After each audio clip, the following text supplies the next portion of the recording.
Unit 15 Ratio Analysis 1. Accounting ratios are relationship expressed in mathematical terms between accounting figures which for meaningful purpose. 2. Classification, profit and loss ratios. 3. Balance sheet ratios. 4. Composite or interstatement ratios. Next topic, functional classification. 1. Profitability. 2. Turnover or activity ratios. Also, financial or solvency ratios. 3. Financial ratios may be further classified as short-term ratios or liquidity ratios or long-term or solvency ratios. Next topic, return on capital employed. 1. EBIT into 100 divided by capital employed, where EBIT stands for earnings before interest and tax. 2. Operational profit means profit from the operations of the company plus interest in brackets long term and tax. 3.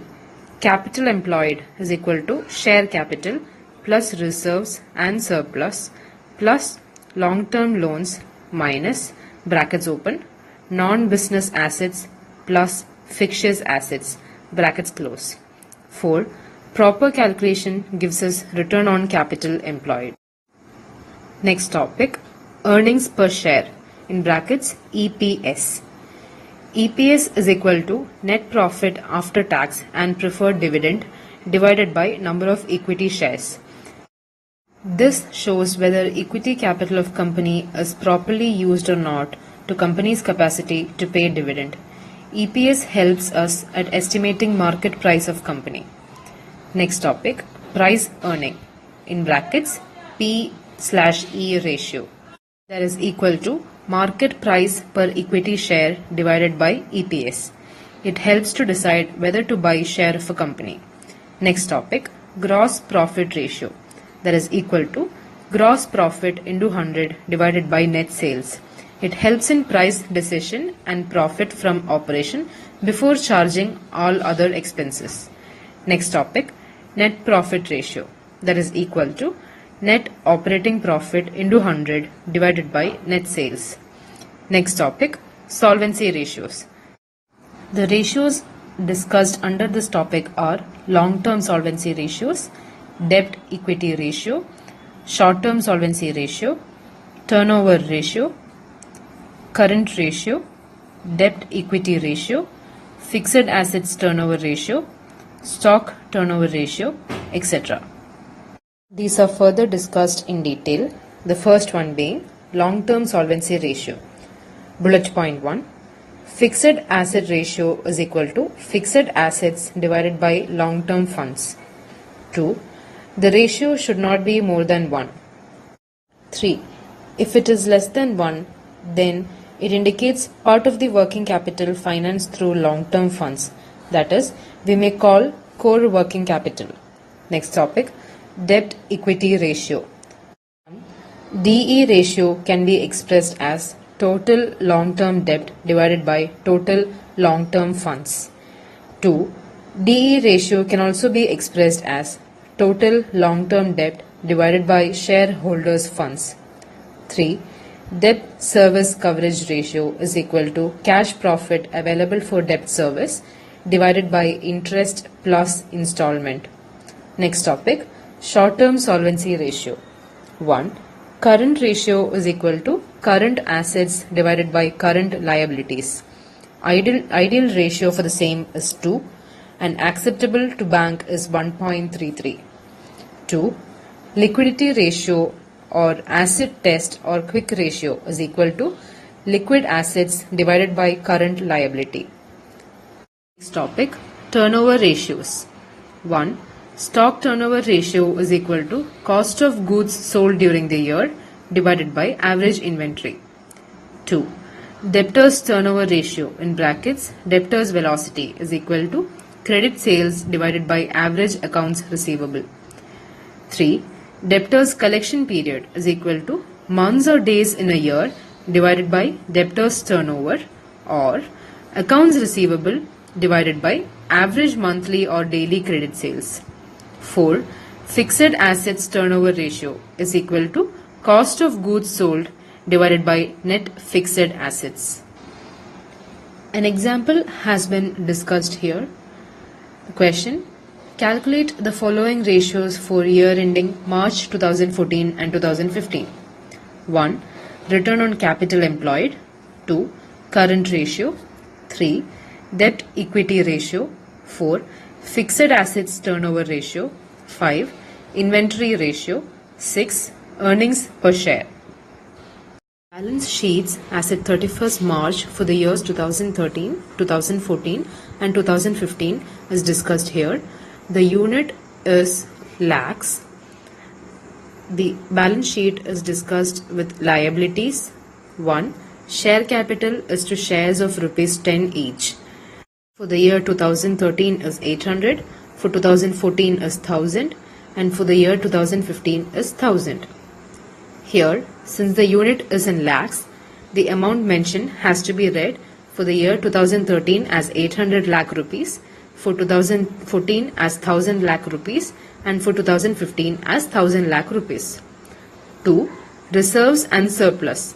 For the year 2013 is 700, 2014 is 800, 2015 is 1000. 3. Secured term loans. For the year 2013 is 800, 2014 is 2000 and 2015 is 2400. 4. Cash credits from bank. For 2013 is 800, 2014 is 1000, 2015 is 1500. Sundry creditors. For 2013 is 1200, 2014 is 900, 2015 is 1100. Total for the year 2013 is 4,300 lakh rupees, 2014 is 5,700 lakh rupees and 2015 is 7,000 lakh rupees. The balance sheet continues. Number 5. Fixed assets is to gross block. For the year 2013 is equal to 2,800, for 2014 is 3,000 and 2015 is 4,000. 6. Less is to debt. For 2013 is 920, 2014 is 1400 and 2015 is 2000. 7. Net block is equal to 1880, 1600 and 2000 respectively for the 3 years. Row number 8. Current assets is to stock is equal to 1520, 2400 and 2800 respectively for the 3 years. Row number 9. Debtors is equal to 480, 500 and 900 respectively for the 3 years. Row number 10. Other current assets is equal to 420, 1200 and 1300 respectively for the year. Sum total is equal to 2420 for the year 2013, 4100 for 2014 and 5000 for the year 2015. Row number 11. Total assets is equal to 4300 lakhs for the year 2013, 5700 lakh rupees for the year 2014 and 7000 lakh rupees for the year 2015. EBIT stands for earnings before interest and tax and is used in the equation EBIT into 100 divided by capital employed. Return on capital employment ROCE is equal to total capital employed for March 2013 is rupees 2300 plus rupees 3800 for March 2014. So, average capital employed is rupees 6100 divided by 2, that is equal to 3050 lakh rupees. EBIT is rupees 1020. So, ROCE, return on capital employed, is equal to 1020 into 100 divided by 3050, that is equal to 33.34%. ROCE for March 2015. Total capital employed for March 2014 is rupees 3800 plus rupees 4400 for March 2015. So, average capital employed is rupees 8200 divided by 2, that is equal to 4100 lakhs. EBIT is equal to 1800. So, ROCE is equal to 1800 into 100 divided by 4100, that is equal to 43.9%. Next topic, current ratio. Current ratio is equal to current assets divided by current liabilities.